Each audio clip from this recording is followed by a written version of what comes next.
Hi everyone, welcome to the International People and Culture Week 2024. I'm Jonathan, I'm the coordinator for the PCA. Of course, this program is brought to you by the PCA or the People and Culture Association.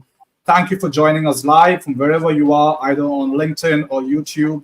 I know this session is going to be watched constantly over the next few weeks and months, and it's all about celebrating people professionals from different parts of the globe. We've been talking about this for quite a while now, and it's finally here. I'm also really happy about this today because it's my second anniversary at the TCM Group. Thank you, David. But Congratulations. it's a beautiful day.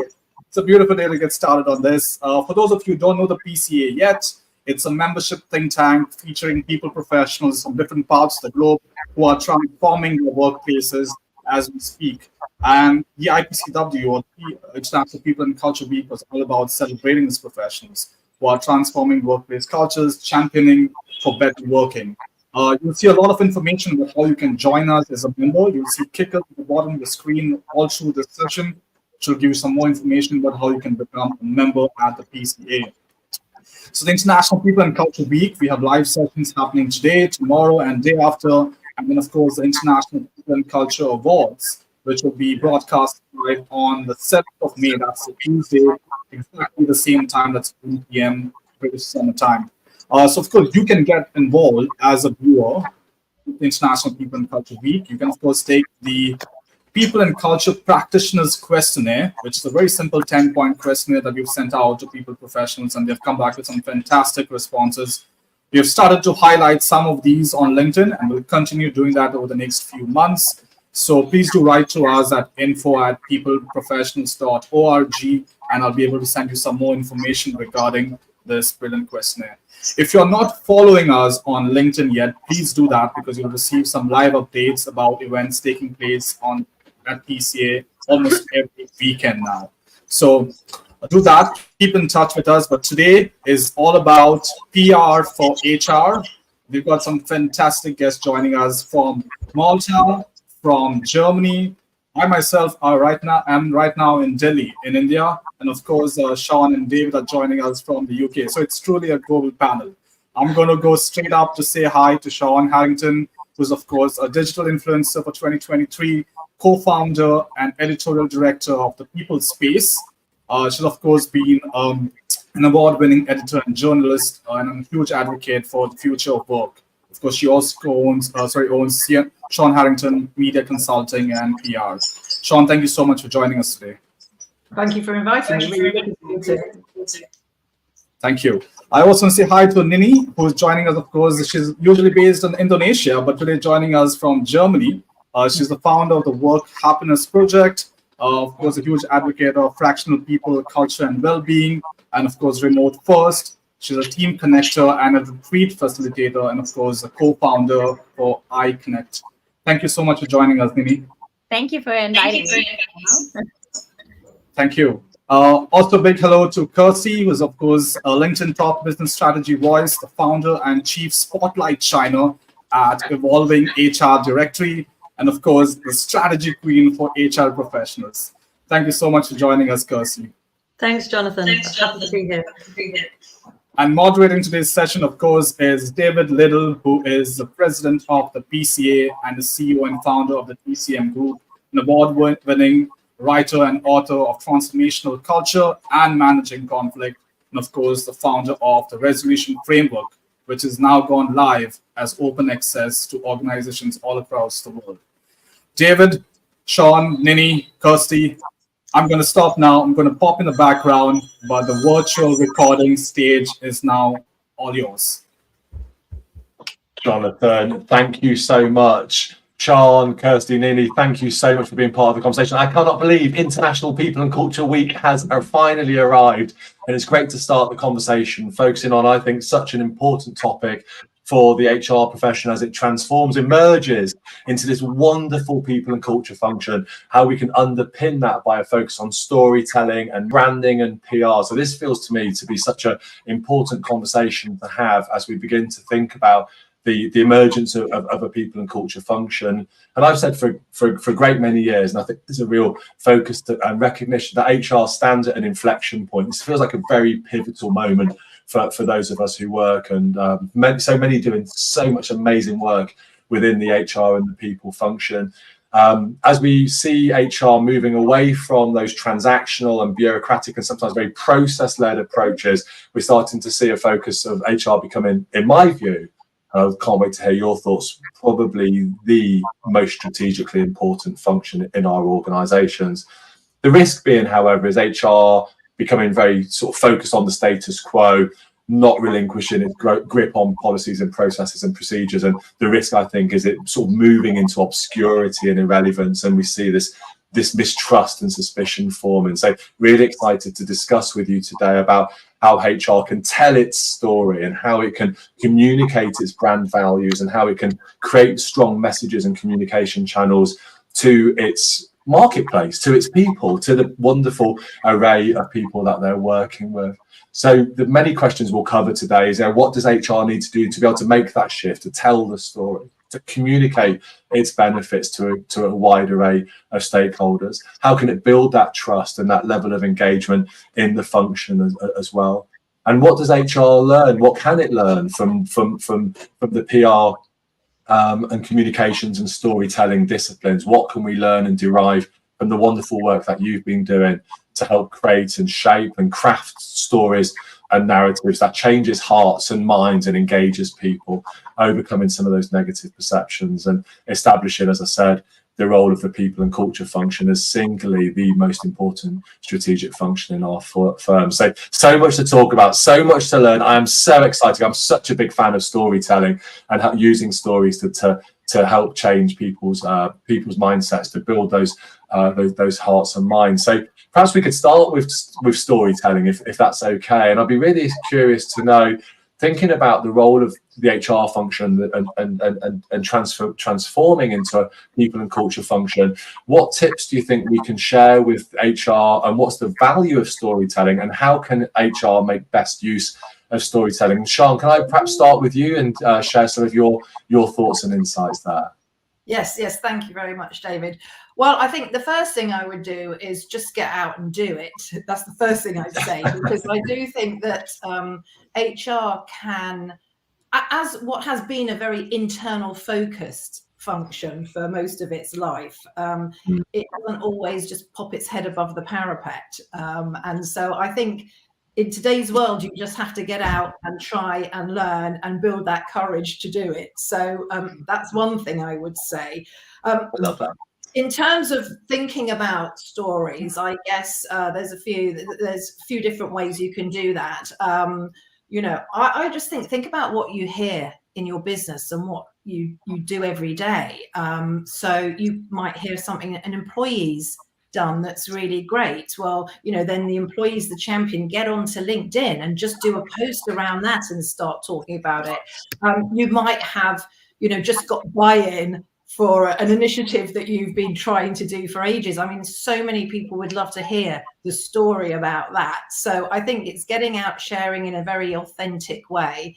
And you can collate stories as well. There was a really interesting housing association, Citizen, over here, which was not really getting its change, the big change it was making across very well. And so it turned its intranets. Do you remember those? We all did things that happened, weren't they? But they turned it into like a storytelling repository and encouraged employees every day to be posting stories. Yeah. And that people started sharing, and then CEOs, HR people could all really understand what was going on, get to feel for the culture that way, and then share those stories as well. So I think there's things you can use there. And I guess my final sort of piece, or a couple of pieces of advice. First of all, pictures. We know pictures say 1,000 words, as they say. So I think a bit when you're doing storytelling on that imagery side.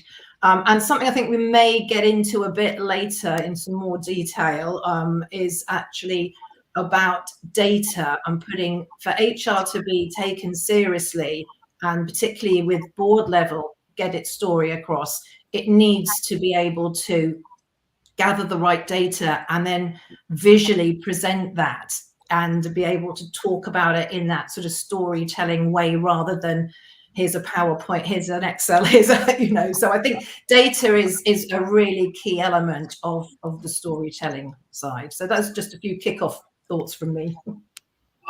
Absolutely fantastic. Thank you so much for sharing those observations and reflections. Some really great stuff for us to be focusing now. And so you're not suggesting an Excel spreadsheet with size 8 font is going to change hearts and minds then, Sean? I think I'm hearing you say.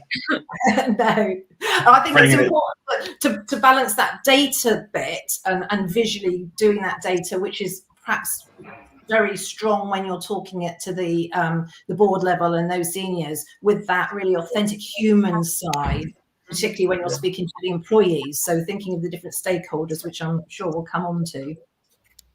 Thank you so much. You talked about courage there, and Kirsty, I'd be curious to hear your thoughts around storytelling and its impact, and what we can be sharing with our HR colleagues, but also to build that courage, because it does take courage sometimes, I think, Kirsty, to tell our story and maybe to fly the flag for ourselves. I don't know, what do you think, Kirsty? Oh my gosh, I mean, that was a word that absolutely leapt out at me from what Sean just said. I think, I mean, you mentioned in your intro, David, around HR teams sort of staying stuck in the background behind policies. And I think for some people that's their comfort zone. And it's not that they don't want to do it, but there is a fear there that, you know, it would mean doing something completely different. So with the automation of a lot of processes and the technology that's now available to us, we're not going to be able to hide behind processes and policies and admin for much longer. It's going to be much more about getting out there, talking to people. And it's funny, the storytelling piece, it's something that I've always done just naturally, because I think it's a really good way of illustrating whatever point it is that you're trying to make. It's a really good way of getting people to understand a concept that perhaps they haven't encountered before. If you can use a real life example, and I feel like I need to bring in the emotional intelligence piece as well. So it's pitching it at the right level. It's making sure that you're not using jargon. It's giving people real life examples, and you know, if there is emotion in that situation, then convey that. But it's about being absolutely authentic, is a word that's come up again already. But it's that it does require courage. I think you need to, like Sean said, you've got to get out and do it. You have to try. And I always say to HR professionals, you know, don't start with the most difficult person in your organization. Start with one of the nice, easy ones that is always open to new ideas and that you've got a good relationship with, and practice with them. And then, you know, because most organizations will have a slightly trickier individual, do that person last. But it's such an effective way of conveying a point, or illustrating what it is that we do and the impact that it has on people. Because another thing I would say about HR professionals is we're absolutely shocking at blowing our own trumpets or celebrating success or even telling people what we've done. I think the number of times that you hear someone going, I don't really know what HR do, and you think, well, they're busy all the time, but they're not sharing that with anybody. There's this assumption that no one wants to know, and this separation still in some organizations, that they're not, you know, part of what's going on in the rest of the business. And you absolutely cannot add strategic value if you're not involved with the rest of the business. It's impossible. So that's such important points, Kirsty. I think we'll really lean into those and see if we can get some actionable takeaways to help HR be able to tell its own story with courage and conviction. Because, you know, I speak to a great many people in organizations where it's almost seen as going to HR is, you know, a bit of I'll go to HR and we'll go down the policy framework. So actually going to the HR is the best thing you can do.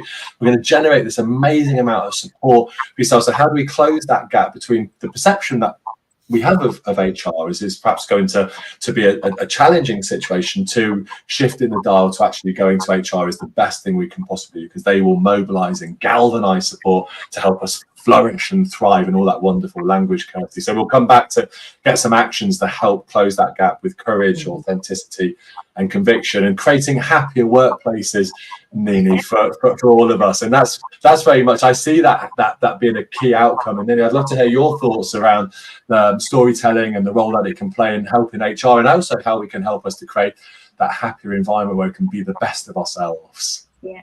Well, I would say seeing it through the lens of a people connector and like culture and Yes. team builder.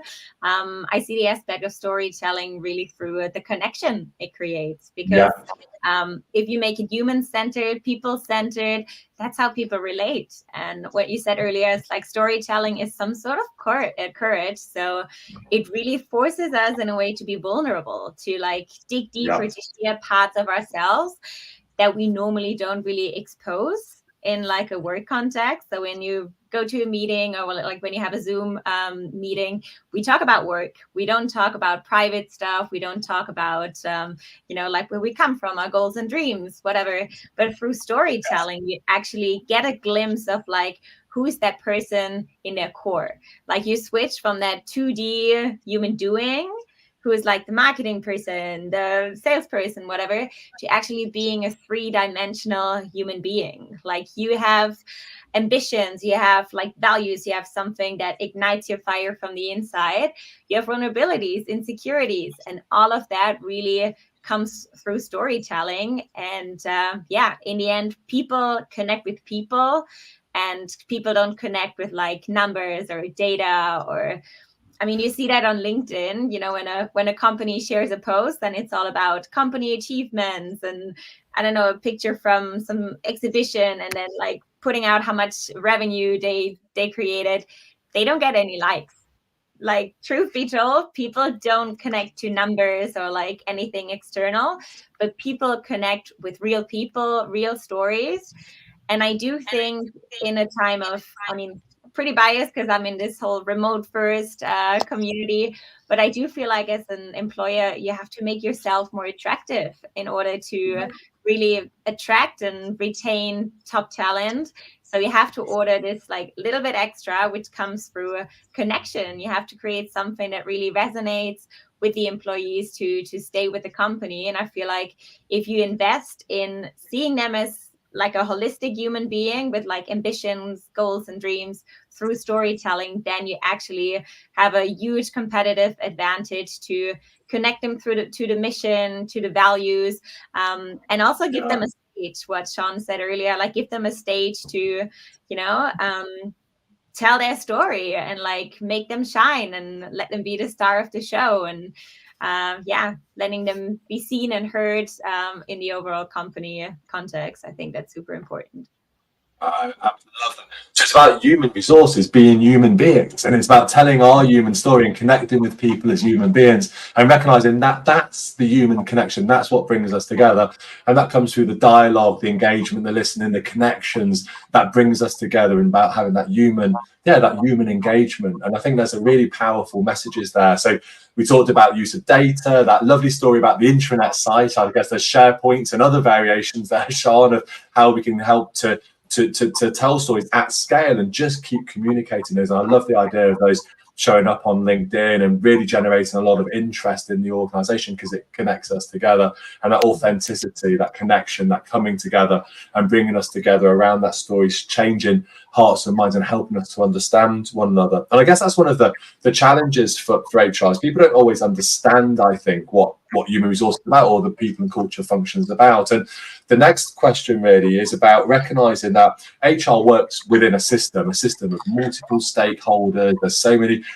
different people within our very complex matrix organizations, very geographically dispersed, very exciting, but often very challenging spaces. So, what's the best way for HR to engage with these wide array of stakeholders? How can they build stakeholder value within that process? And what skills what gaps do you think HR might need to fill, and what skills can they use when they're working with multiple stakeholders? And you talked, Kirsty, about building allyship. I think you talked about working with people who perhaps are going to be easier to work with, and put the skeptics, cynics, and naysayers over there. We'll come to you, don't worry, but we're going to start working about. So let me start with you, Kirsty, and maybe you could just expand on some of your thoughts around working. Oh my goodness, this is one of my soapbox topics. One of the things that I always like to talk about on LinkedIn is around perceptions of HR. And pretty much everybody you ever work with who doesn't work in HR will have an opinion of what HR is all about and what they're good at and what they're not good at. And the vast majority of them can only base that on their own experiences of HR teams in other organizations and the current organization.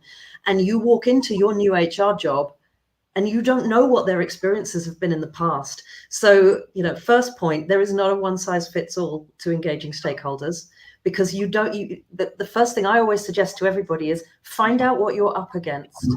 Ask them. And I said that sounds very cynical, what you're up against, but understand what you're dealing with. Find out what their perceptions are, why they think you're there, how they think you're going to be adding value, because we don't ask those questions. A lot of us make the mistakes of going into stakeholder meetings and talking about HR. We need to be talking about them. We need to be talking about what their problems are in the business. And then our value is that we provide solutions to those problems. But, I'm guilty myself. And this is, me storytelling. I used to go into monthly catch-ups with managers and go, what vacancies have you got? Have you got any training needs, any ER issues? And I'd go through my HR agenda and they'd pretty much look like they were going to nod off at any moment.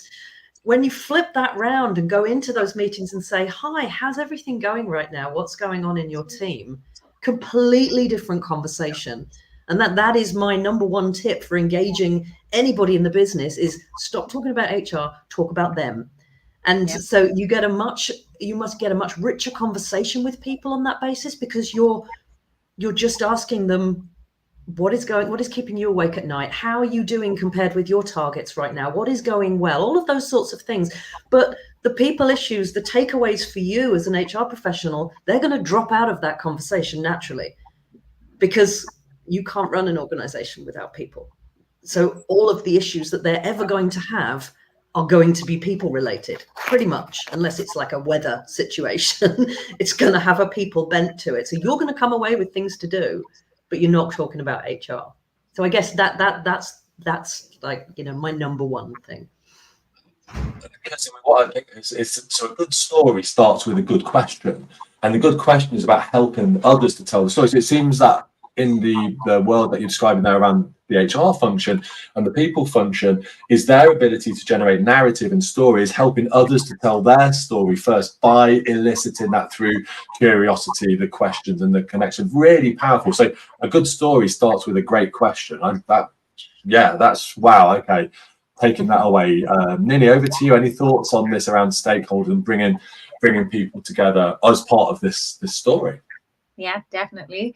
I think it's also super important to tap into their intrinsic motivation, really figure out like what lights your fire up from the inside. There's an external goal that we're all trying to achieve, but like in the end, it's just like a means to an end, and there's something deeper. If you want that promotion, it's probably because you want to save money to buy a house at the beach or whatever that is, something that kind of ignites you from the inside. And again, I'm pretty biased in the happiness and well-being world, but I do think that happiness at work and well-being is not just a nice buzzword. It's actually really what gets people more engaged, what brings out their most best performing and radiant version of them. And if you create stories and a place, an environment where they're safe to be themselves and where they're safe to fully express themselves, I think that is a total game changer in terms of getting them engaged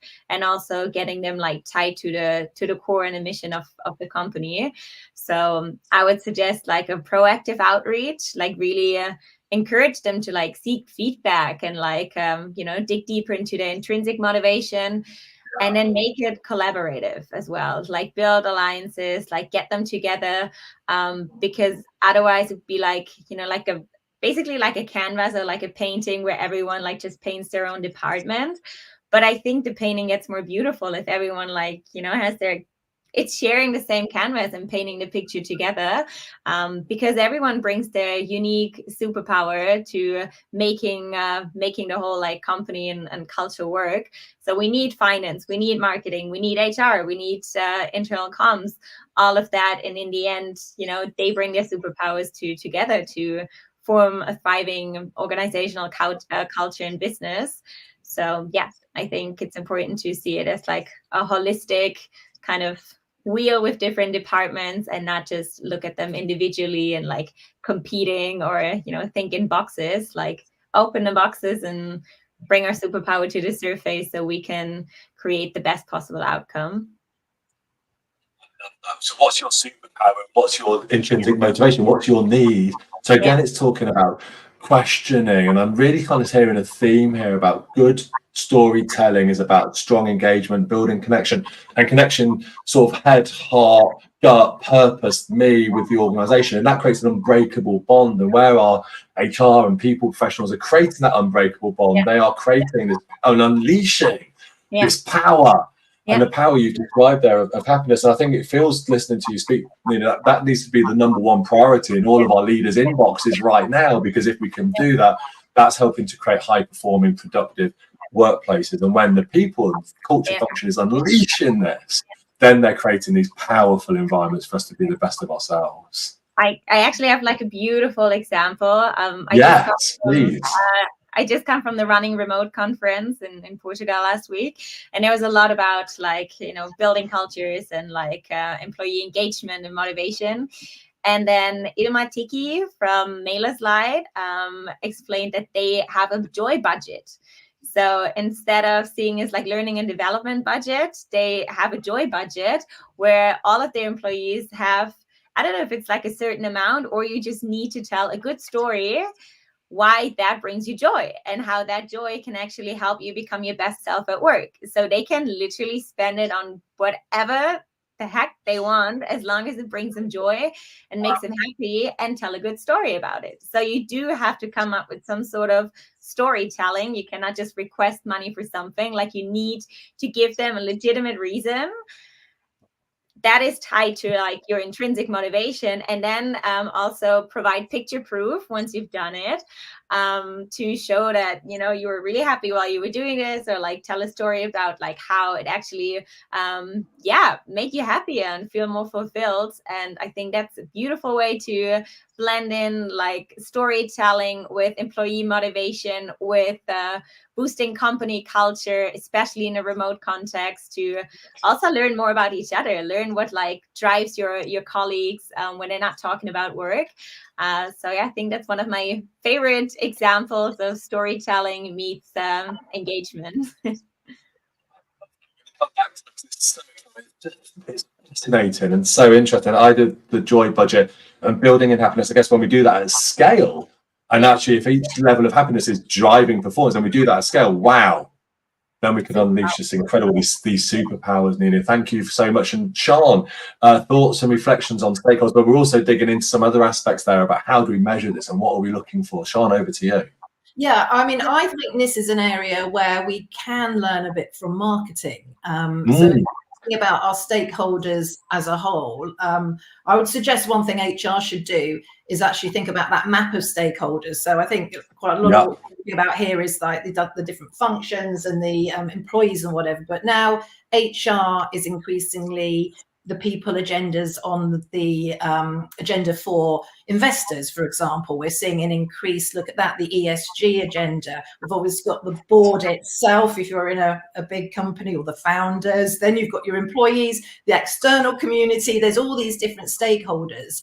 And so you can sort of take an approach a bit like marketing and almost build personas for these different types of people, so your different stakeholders, and then think about how do they want to hear the story. So there will be coming back to the beginning when I talked about data, if you are speaking to the board level or investors, they are going to want a really sort of data-driven approach to see the impact that HR is having. And of course, that can be done through stories, through visuals, whatever, but that data is going to be really, you know, important to them.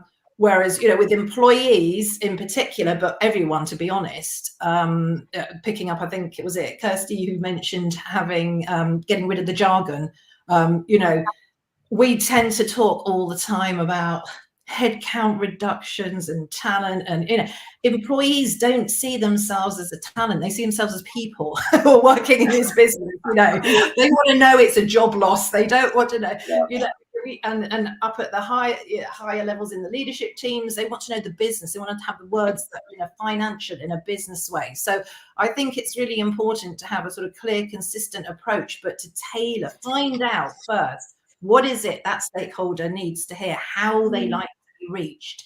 Some people like to be communicated in a more face-to-face environment. Some people like their communications electronically. You really need to be master of all of them today, because you're going to be most impactful if you deliver the message with the language that that particular stakeholder understands and requires, in a really nice, clear, consistent, but hitting the needs of those people through the medium that they most like it to be done. So, something marketers do all the time, and I think there's something we can perhaps learn from that.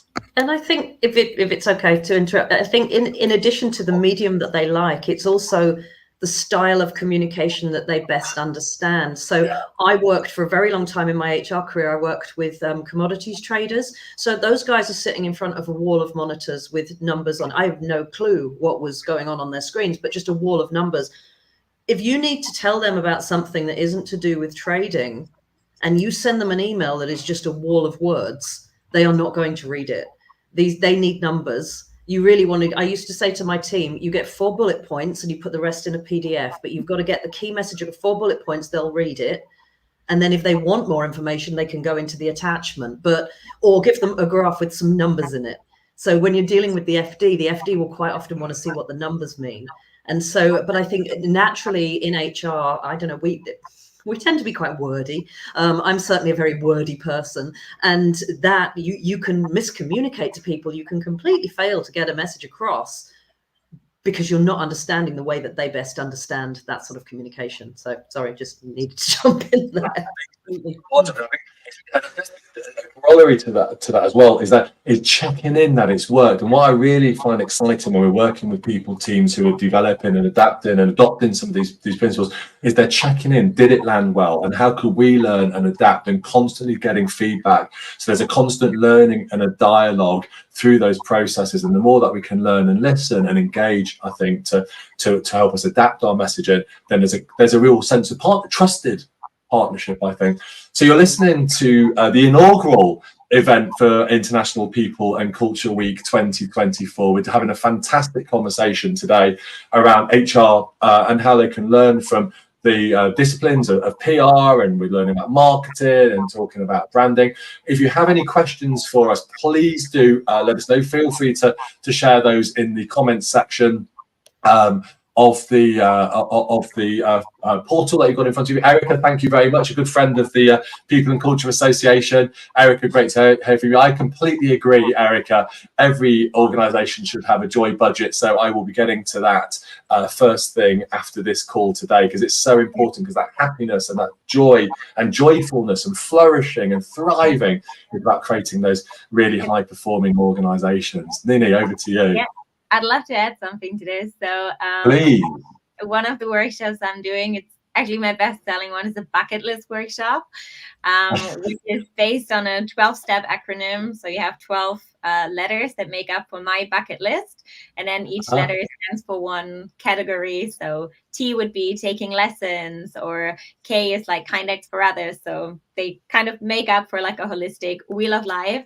And that is so profound. Like whenever we do that, we also have like a countdown section in the end where like people have to take action for 5 minutes, like get one step closer to one of their goals. And it's so empowering to see what people are able to do when they actually take some time out of their busy life to work on their life and just zoom out and like for an hour, like really kind of get clear on like, what are my goals and dreams? Like, what do I actually want when like nobody tells me what to do? So I haven't done that yet, but I think in the future, I want to connect it to a joy budget as well, to say like, you know, now that you have all these goals and dreams and like, we got a whole list of things that get you excited from the inside out. Like here comes the company, provides a certain budget. And instead of like financial incentives, they actually use their bucket list items as like incentives to say, you know, if you reach that sales target this month, we'll cover your helicopter flight over the Grand Canyon or whatever it is, to like really use that as like an incentive to get them engaged, to get them motivated. And of course, it's a cool story to tell. And I think that really helps also to, yeah, like shift the company culture, and like, who wouldn't want to work for the bucket list company when they say like, yeah, they paid for my bucket list item, or like to, I don't know, like for my scuba diving license, whatever it is. Like, how cool is it if you have a company who actually, yeah, just supports you in your personal goals, so you actually become more encouraged to support them in their professional goals. So yeah, it's a hand-in-hand approach. Yeah.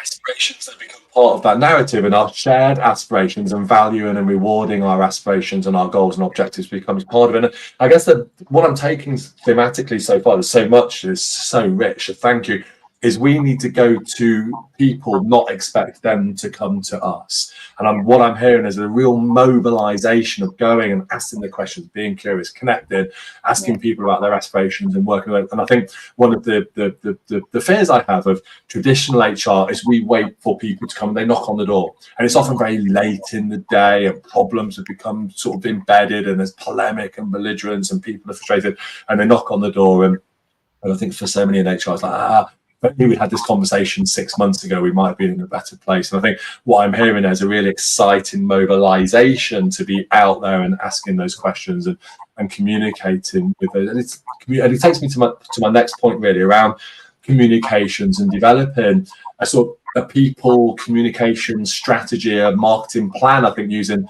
some of the thoughts there that we've been discussing, particularly Sean, around drawing from marketing discipline. So sort of any questions or thoughts around how HR could learn from the sort of disciplines around communications and engagement, and how can HR and perhaps the communications team coexist and co-design a strategic plan, a framework, an action plan to help HR to do what we're talking about here, to tell its story. And I just wonder, Nini, back over to yourself, any thoughts on reflections on how HR people function can begin to plan and strategize this?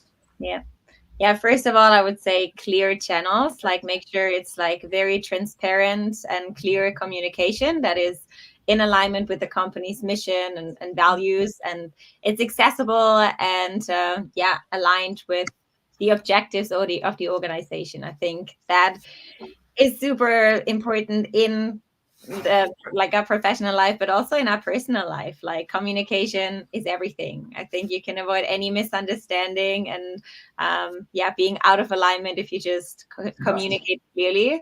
And then also, I believe in a cross-functional collaboration. So it's not HR against internal comms. They work hand in hand. Like, referring back to the Canva I described earlier, they also need to bring their superpower to the table again. And I think it works best when the people who are trying to, motivate and retain and attract top talent works closely with the people who communicate internally, as well as the marketing department who communicates what goes out externally. If they all aligned, it's just an integrity. It's like you attract people who really believe that you practice what you preach if all departments are aligned in their communication and in their goals and their mission. So I think it's extremely important that they work together and not next to each other and never communicate. I mean, that's the job of communication, to communicate. So please do so. I was workshops today from various executives from the NHS here in England, and we were trying to get to this: who owns the culture of the organisation? And you're answering that question beautifully. Is everyone owns the culture of the organisation? And by creating those spaces, those moments where people can come together and create that rich picture, as I think you're describing it, then recognising that we all have a part to play, and actually it's very empowering. You're using these tools to become very powerful, very enabling, and also recognising that actually no one person has all the right answers. We need to be able to give everyone the space to answer those, and that's the really powerful way of helping to drive and create and foster a positive workplace culture. Sean, I'll come to Sean, and obviously Kirsty with yourself. I mean, obviously feel free to jump in as well. But Sean, any thoughts on this sort of building the plan and the strategy around it so it starts to feel and look like a coherent framework for delivering these changes that we're suggesting? Yeah, I mean, I would echo what Nini's saying. And I guess if you, I'll be slightly stereotypical here, but if we're going to look at sort of the comms and marketing and PR function, obviously they are communicators by default, so they have a sort of a leading edge here versus the HR people, and what they're expert, of course, is aligning the brand, external brand strategy.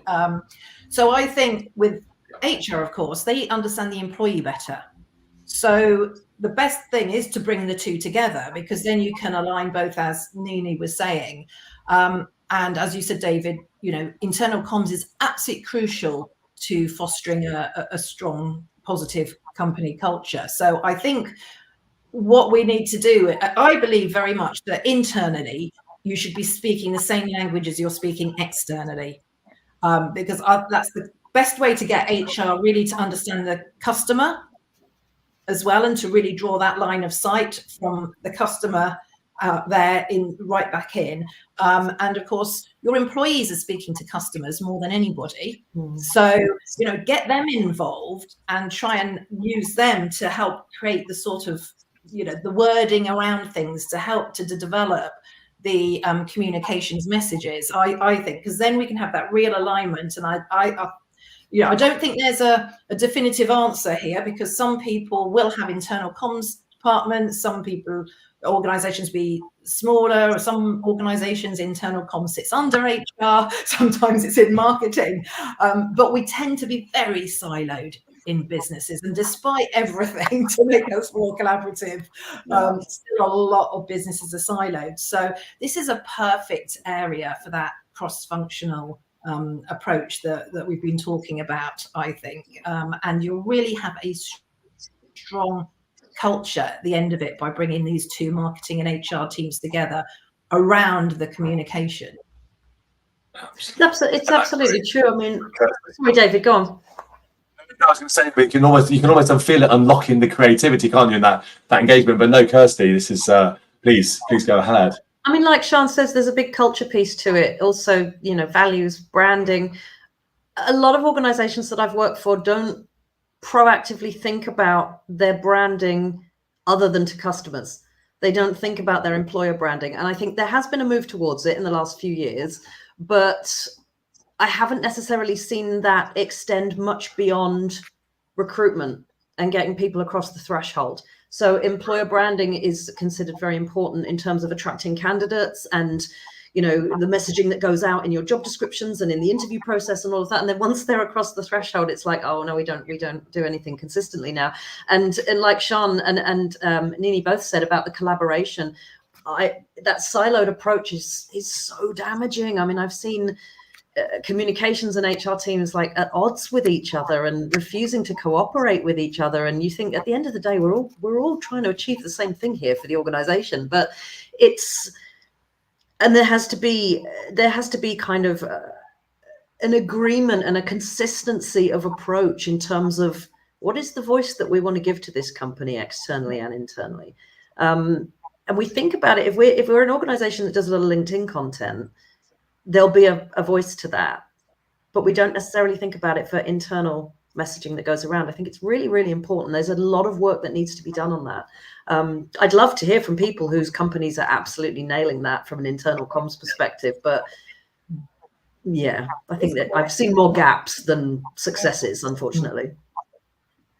And something else that's really quite interesting looking at this sort of comms and marketing and HR side is in marketing and in sales, you're always thinking about your competitive differentiation. You're thinking about what is it with those products, those services that are making you unique, now take that thinking into HR and into how we talk about, this is how our business is unique in the culture. This is how our business, and then you can pull that through, as you said, Kirsty, from the very recruitment side all the way through. But there's, you know, if you can just get that mindset, it can really, really make you stand out against everyone else. It's so true. I mean, where I've seen that the most effective, I worked for a long time for an organization who had very, very strong values, very clearly defined culture, and, you know, genuinely went through absolutely everything that we did. It wasn't just posters on a wall. And we, from a values perspective, that was our USP, both to employees and to external suppliers, customers, whatever. But you know, I'll give an example. One of the values that the organization had was humility, and this was an oil trading company. And that's all I need to say about that. But it's not necessarily something that you would put hand in hand, the humility and oil trading. You know, caveat, there are some really lovely oil traders out there, of course, but the company absolutely abided by that. If anybody displayed arrogant or, you know, selfish or bullying behavior, they were out, and it didn't matter how much money they were making for the organization. And so I used to use that. I used to use examples of how our values were in action when I was interviewing people. And when I was talking to people, you know, people would come to see me and say, you know, oh, I don't know if I want to stay working here. I think I want to try somewhere else. And then I would quite often bring the values into it and the, you know, the culture of the organization, because ultimately that was what kept people there. You can go get the same salary down the road, of course you can, but it was the culture and the values and the fact that they really lived by them that made the big difference. Yeah, 100%. I would, yeah. I also want to say, I feel like times have really changed with the whole shift to remote work as well. It's like you just have to log into your like computer, and it doesn't really matter if you log into a Slack account of one company or another company. Like your work environment does not change. So, you know, in the end, people, they don't leave bad jobs, they leave bad leaders, toxic work environments, like companies that are out of alignment with their company values, with their integrity. So I think a lot of companies, they picked up on that. It's like, I have to become more attractive as an employer to attract talent. But I think what Kirsty just said as well is like, not everyone actually got the switch figured out how to retain top talent. You know, you can get them in, but how do you make them stay? You really gotta walk your talk, and like being in alignment and integrity, that you implement the values. And ideally, I mean, that's, I reckon what Kirsty does with the HR strategy is like give them an action plan of how you implement the values and the principles into your company culture. It's not just buzzwords and, you know, it's like pathetic benefits that are part of the EVP, but like it's so much more than that. It's not just compensation. Like Jen said, really wants to have a contribution to the world. You know, like how can we make an impact? How does what I do for at least 8 hours a day actually matter? Like, how can I grow personally? How can I grow professionally? What are my reward packages? Is there a joy budget for me? Like really focus on so much more in a holistic way than just, you know, it's a great payment. It'll do the job. Employees now, Jen said, they became picky. So you don't want to spend all that money in like training and development, and then 1 year into like having them, they leave the company. So make them stay and like invest in your people. That's yeah, what I just want to preach, because in the end, it serves the bottom line of the company as well. It's such an important message. I think people can see the paradox, or you know, the potential hypocrisy is, you know, through the talent acquisition and the positive messages there, but actually when things go wrong, we fall out, we don't perform, our relationship with our boss changes, or there's some sort of a restructure, and then we introduce through process, policies and procedures, sometimes are very retributive, blame oriented, are very much focused on right, wrong, very polarizing, very binary system. And I think for many in the people and culture function, it's the creation and alignment between the employee experience through those processes, particularly where there's a challenge, a conflict, a crisis, uncertainty, challenge, and creating an alignment between the messages, the voice, and we'll go to tone of voice and the intentionality behind that.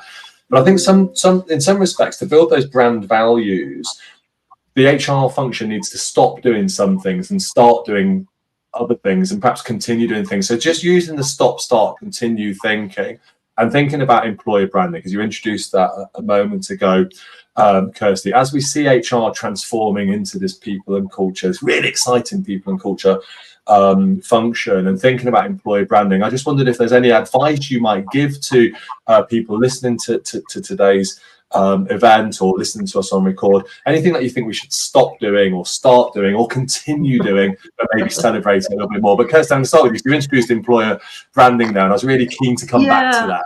More on that. The one thing that I would stop is policies and blooming handbooks. You created this entire mountain of work for the 5% of people in your organization that don't know what clothes to wear to work, can't turn up on time, and don't do their jobs properly. The 95% of grown-ups who in every organization don't need to have a 4-page dress code policy. And HR do not need to be wasting their time policing that. There are some legal obligations that we have to meet, granted, and we have to have certain processes in place for when things go wrong. But how often do things go wrong? If your organization is functioning in a mature and professional way, and you've got the right people in your jobs, and you've got leaders who know what they're doing, and that's the million-dollar question. Do you have leaders that know what they're doing? But if you've got the right people, you shouldn't have any grievances. You shouldn't have any disciplinaries. You shouldn't need to be spending. And I speak to people in ER roles who have caseloads of dozens of cases. I spoke to someone last week who had 15 grievances in a year.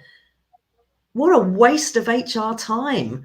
It's like the root cause of that problem is you've got some really toxic individuals in that business. If there's 15 people raising a grievance in a year, something's going wrong. So from a branding perspective, we need to stop following processes for the sake of it that have been in place for decades. And I'm not young, and none of these processes and policies have changed in the 25, 30 years that I've been working in HR. They're all the blooming same. And it needs to change. So from how do we develop a brand and employee value proposition? You need to understand what people want. You need to understand what their expectations are from work, because it's not necessarily a job for life and a clock when I've done 40 years service. Yeah. And there are still organizations out there that are assuming that that's what people want. My husband worked for the same organization for 30 years, and when he left, he got a pen. Yeah. It was a nice pen. But, it wasn't a fountain pen. It was a point. But you know what I mean? It's like, and Nini has referred to Gen Z, and it's not just Gen Z, but every generation and individuals within that each generation see things differently, but we all want different things from work. So it's recognizing, do our values actually reflect what this workplace is like? Or are we talking about what we want them to be, what we think they ought to be? If I ever see integrity and compliance and integrity as values, it makes me want to just like, oh. I mean, when I worked as an HR consultant, I used to go in and, you'd always ask them about values of the organization. What's it like to work here? And in the companies where I went in and they had it on the wall above reception, I would ask people what they were and they wouldn't know. And it's like, if you've just got words on a wall, that doesn't mean anything. So I guess, that's another, start making your values real. Stop having words on a wall. Start introducing values in your organization that genuinely reflect how that organization operates and what's important, and start living that way, start working that way, start treating each other that way. Because if they don't reflect reality, they're as good as useless. I love the values, bringing them to life through our behaviours, through our interactions, and what better place to do that through a very modern and progressive people function that's no longer reliant on acres and rainforests being chopped down to create an employee handbook, but a much more modern, purposeful, person-centric approach, while still, as you rightly caveated, the need to meet compliance and regulatory measures. But Nini, over to you. I know time's running out, so there are two things I still wanted to say in terms of employee branding. I totally agree with Kirsty in terms of the policies. Therefore, I would suggest to flip the switch and start from the get-go and actually hire for cultural fit. So there's really cool like founders that I met at the Running Remote conference who founded Gifted, and that basically is like a hiring platform based on values. So you do a value check first, and then you see if your applicants are aligned with the values you put out there to make sure that they actually, coming back to this intrinsic motivation, are very aligned with like the person they are, aligns with the company they want to work for, and therefore like it might be more work in the beginning, but eventually like you decrease turnover because you cherry pick people who actually really walk your talk, and that means you as a leader have to sprinkle it down from the top. It's like you have to be like, you have to lead by example to really walk your talk, and then therefore hire people who are aligned with that. And instead of like a rule book or policy book, I've worked with a bunch of companies who had a cultural playbook. So that is, I would say, the more uplifting way to put it. It's kind of not a rule book, but like just clearly like setting expectations and being transparent, like what is expected from that role, how do we work like async, what is like demanded in especially remote setting, what's like the behavioral codex when we don't see each other face to face, how do we communicate. So you can always refer back to the cultural playbook, so it never gets personal when you have to criticize someone, but you can always refer to like page 5, listen to that, read that. Same when it comes to expectations for getting a raise, like exactly what criteria you have to fulfill in order to get that. So it's not like this negative side of these are policies, these are rules, don't you ever dare to break them. It's very uplifting in terms of like what we offer, like what we expect, but then if that's for you or not, and you should read that before you start working for that company, to see if it's a fit or not. Yeah. It's great. I love the engagement there, the questions. Again, one of the challenges I sometimes find in HR and employee relations, talked about employee relations, sort of case management, is we sometimes ask the wrong question. And one of the questions I hear asked a lot is, what do you want? Yeah. I want that on a spike. I want this. I want that. We almost encourage belligerence and polemic. What I'm hearing you say is, what is it you need? What are the motivators? What are your aspirations? What are your hopes for the future? What are your hopes now? And actually, when we create that level of dialogue, and I think it's sometimes about asking the right question, digging down, one step down, and a want is not a need, is one of my favorite sayings when I'm working with ER colleagues and helping them to ask those questions. But it looks like, Sean, you may well be finding yourself getting the final word on this, because as you rightly said, Nini, we are coming up to the end of the session. But but Sean, over to you. Any thoughts around the sort of stop, start, continue? Any of those thoughts in relation to helping to create this powerful branding around the people function, the employer branding? Sean, over to you. Okay, well, I mean, I completely concur with the stop hiding behind policy. So I think we're all going to say that one as the main thing. But what I would say is start solving problems. So instead of thinking everything through a process sort of approach, look at everything through, well, what problem can I help you solve? And be that your stakeholders at the top, be that your employees, because people want to just get out and do their job and do it well. And I really think that, agreeing with Kirsty there, that working for this 5%, everything for the 5% is ridiculous. And so start helping people solve problems, get out from behind the ivory tower or in your little office or whatever, get in front of people and delegate as much responsibility to employees, I think. So what HR has got a really important role to help the leadership get more trust in employees, in my opinion. I think that's one of the strongest things that they can do, because as we said, people want to do a good job. The employees are in the front line. They're the people delivering your business, getting your profit, delivering your service. Listen to them and give them more responsibility. And I maybe end on a little story, as we started with stories, but you may know the Ritz-Carlton, the hotel chain, which has a $2,000 sort of approach where employees can just solve a problem or can offer a surprise to guests up to the value of $2,000. So let's say somebody goes in and they have a great room, but there's towels all over the floor. The cleaner hasn't been in, the housekeeper, and done it. They can go and call reception, and instead of reception sort of saying, right, oh, we're really sorry or whatever, reception can just say, I'll tell you what, we're coming in, cleaning it now, but what we'll do is you and your family go down to the restaurant and get some champagne on us, or whatever they feel is the appropriate, a meal or whatever. And they don't have to ask a manager. They can do it at their discretion because they're trusted to be able to do that. So I think that type of approach of really helping leaders to have that trust in employees and allow them to make the decisions that are right would be a great shift. What I really like about what you said there as well, Sean, is that's really connecting the customer experience with the employee experience, and the role of the sort of the rules and the systems, the processes, and of course, pivotal to that is this exciting emergent people and culture function, creating that connection.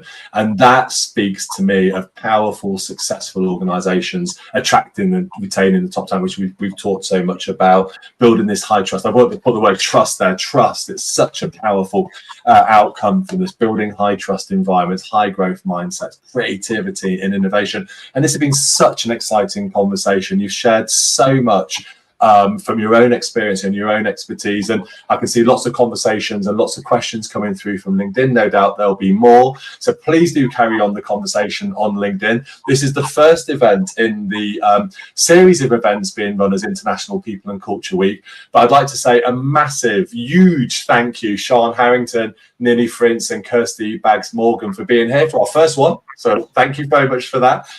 We've kicked off International People and Culture Week. Thank you everybody who's attended and listened, and obviously for your comments and thoughts through LinkedIn.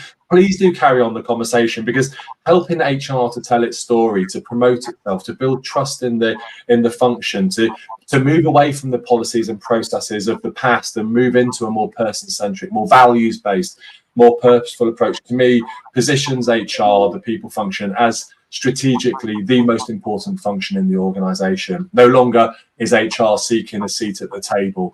HR is the table around which everyone else sits. But in order to be able to do that, we need to be able to create this powerful arc of narrative and these incredible stories, and celebrate and create joy and create a budget for joy. Yeah.